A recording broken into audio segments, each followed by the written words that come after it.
Welcome to the Deep Dive, where we really get into the details that matter. Today, we're tackling something that, well, it might sound a bit like exam prep on the surface. We're talking about mastering part one of the CAE Speaking exam. But honestly, forget the exam bit for a second.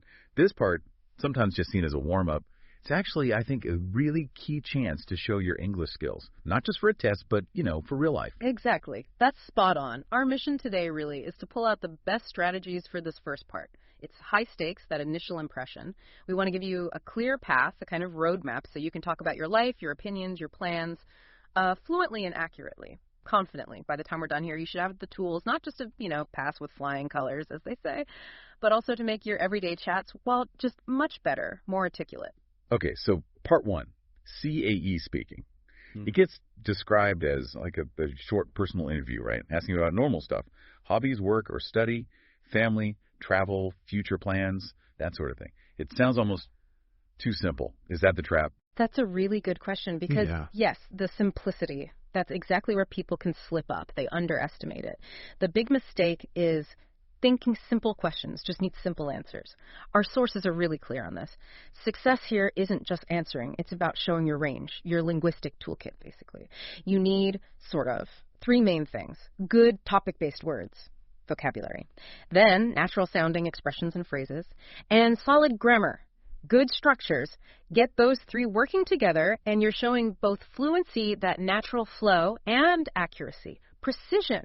And what's really interesting, I find, is that this isn't just for an exam. It's just good communication, isn't it? Anywhere. Yeah, that link back to just talking better in general. That's really important. So, okay, if that's the blueprint for sounding, genuinely articulate, where do we start? You mentioned the toolkit. Let's start with the foundation, vocabulary. Because it's not just knowing words, is it? It's using the right ones to make what you say, I don't know, more impactful, memorable. Impactful, yes. Precision and impact, absolutely. It's like, imagine painting. You want more colors on your palette, right? Instead of saying something plain, you add nuance, personality. Our sources point to a few key areas for vocab.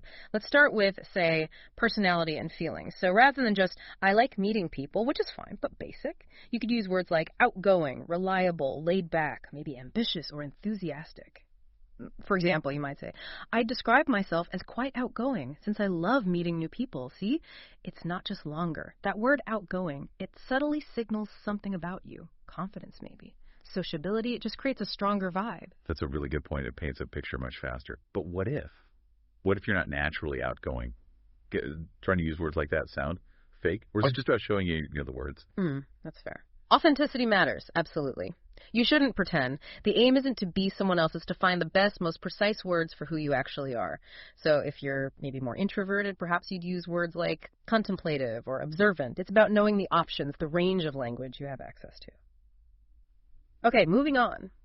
What about hobbies and free time? Instead of just, I read sometimes, you could say you take up a new sport, or you keep fit, maybe spend time outdoors, or broaden my horizons. Imagine saying, in my free time, I try to broaden my horizons by reading about different cultures. See how broaden my horizons does more work? It suggests curiosity, growth, not just killing time. That's a brilliant example, yeah. That phrase alone suggests someone who's quite intellectually curious, maybe, without having to spell it out. Exactly. It's economical language in a way. Does a lot with a little. And then for travel and experiences, right? You want to go beyond, I went on holiday. Ha! Think about terms like go off the beaten track, or get to know local traditions, or describing an unforgettable journey. So you could say something like, when I travel, I prefer to go off the beaten track rather than visiting touristy places. It implies you want authentic experiences, maybe you're a bit adventurous. It just makes your travel sound more interesting. What's really fascinating here, I think, is how these specific words, they don't just describe, they express. They show your character, your view on things, makes the whole chat richer. That's a huge point, knowing the right word for the right moment to show a bit more of, yeah. Well, you. But okay, words are one thing. Part one is short, isn't it? And the sources really hammer home that you need to make your answers stand out quickly. This is where those idiomatic but clear expressions come in, right? The phrases. Absolutely, yeah. Think of these as like the polish and the glue holding your ideas together. They signal you're comfortable, you're in control. Take giving opinions instead of always saying, I think, which gets repetitive. You can step it up with phrases like, I'd say that, or from my point of view, maybe, as far as I'm concerned, Fee, like, as far as I'm concerned, traveling is the best way to learn a language. It just sounds more considered, doesn't it? Gives it a bit more weight. It really does. It sounds much more articulate than just, I think. It's like you're sharing a considered viewpoint. Exactly. Then, for developing your answers, adding a bit more detail. Phrases like, what I mean is, or the reason why is that, or simply, for instance. They're gold. They help you explain your thinking. Guide the listener, for example. I really enjoy cycling. For instance, last weekend I went on a 40-kilometer ride with friends. Bang. Concrete detail. Makes it real. Yeah, I can totally hear that. It adds the why or the how without waiting for the examiner to ask, could you say more about that? Precisely. You're preempting the need for clarification.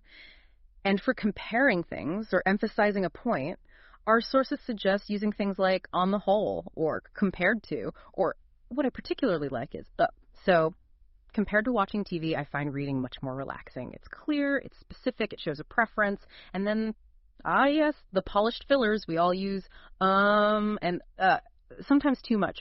What do these polished versions, to be honest, actually achieve? Is it just buying time smartly? That's a great question because it gets right to why they're so effective. It's definitely more than just filling silence. It's about showing you're, thinking. You're engaged. When you use phrases like, to be honest, or let me think for a moment. Or even, that's an interesting question. I think what you're signaling is you're signaling that you've heard the question, you value it, and you're actually formulating a proper response, not just blurting something out. It makes you sound more considered, thoughtful, maybe even more intelligent, frankly. Builds a bit of rapport, even in that test situation. Right. It turns that little pause, that moment of hesitation, which we all have, it turns it into something that actually looks quite competent. You're not flustered. You're reflective. Yeah. Converting a potential negative into a positive. Exactly. So we've got the colorful vocabulary. We've got these natural, impactful phrases. But what about the sentences themselves? How do we make them strong? Let's talk grammar. Because the sources stress good grammar in part one isn't just about being correct. It's the structure, the backbone that lets you handle simple and complex ideas clearly. Precisely. It really is the architecture. Yeah, the backbone is a good word for it. Look, simple sentences are okay, sometimes necessary. But showing a range of grammar, that adds real weight. For example, you need to be good with your present tenses. I usually spend my weekends with friends. Simple present, fine, describes a habit. But what about, I've been learning English for several years now, using the present perfect continuous there. It's not just grammatically right, it subtly tells the listener about your persistence, your dedication. It adds depth to a simple fact. That's a perfect illustration. Grammar doing more than just stating the facts. It's adding layers of meaning. Exactly. Then, talking about the past. Past tenses are obviously key for telling stories, sharing experiences. Last year I traveled abroad for the first time, which was an unforgettable experience. That which was. Clause adds detail smoothly. It paints a picture. Looking ahead, future forms. You need these for plans, intentions, but also to show different levels of certainty, right? I'm going to study engineering next year. Sounds pretty definite. Compare that to, I might move abroad in the future to gain experience. The might shows it's a possibility, not a fixed plan. Shows flexibility in your thinking and language. Yeah, those nuances are vital, aren't they? Shows you can express things that aren't just black and white. Totally. And for opinions, or talking about what-if scenarios, conditionals are just brilliant. If I had more free time, I'd probably take up painting. Or if I could live anywhere, I'd choose a city by the sea.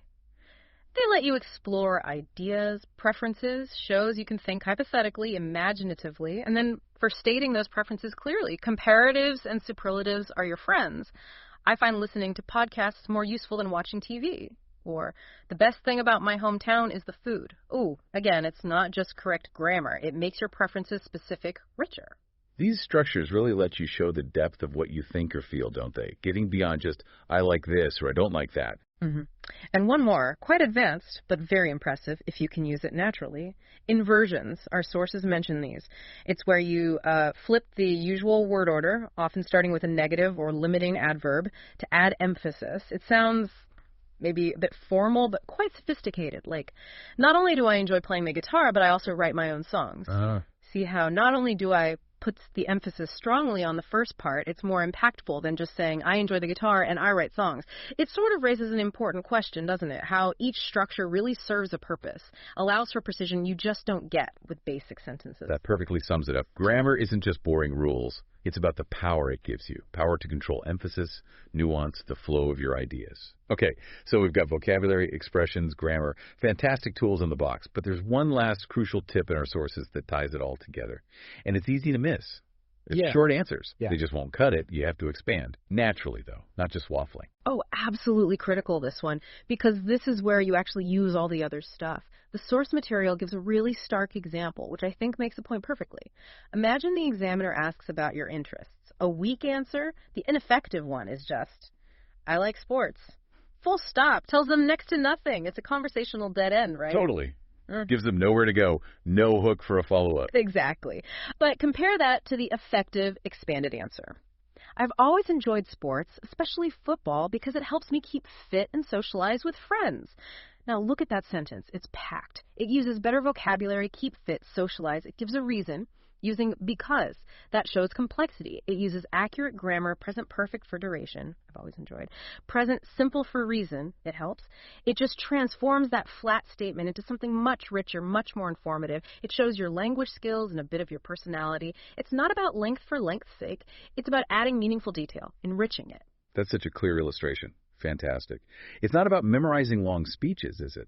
It's about having the tools, the words, the phrases, the grammar to naturally build on what you say, to let your actual thoughts and personality shine through.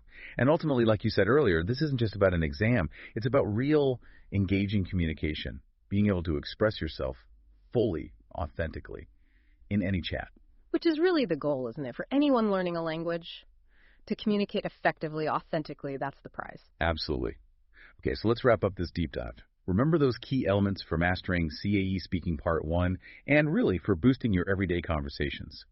Build that diverse vocabulary. Get comfortable with natural expressions and phrases. Solidify your grammar for precision. And crucially, practice expanding your answers naturally. And just remember, these aren't tricks just for a test. They're genuine communication tools. They're like a shortcut to sounding more articulate, more well-informed.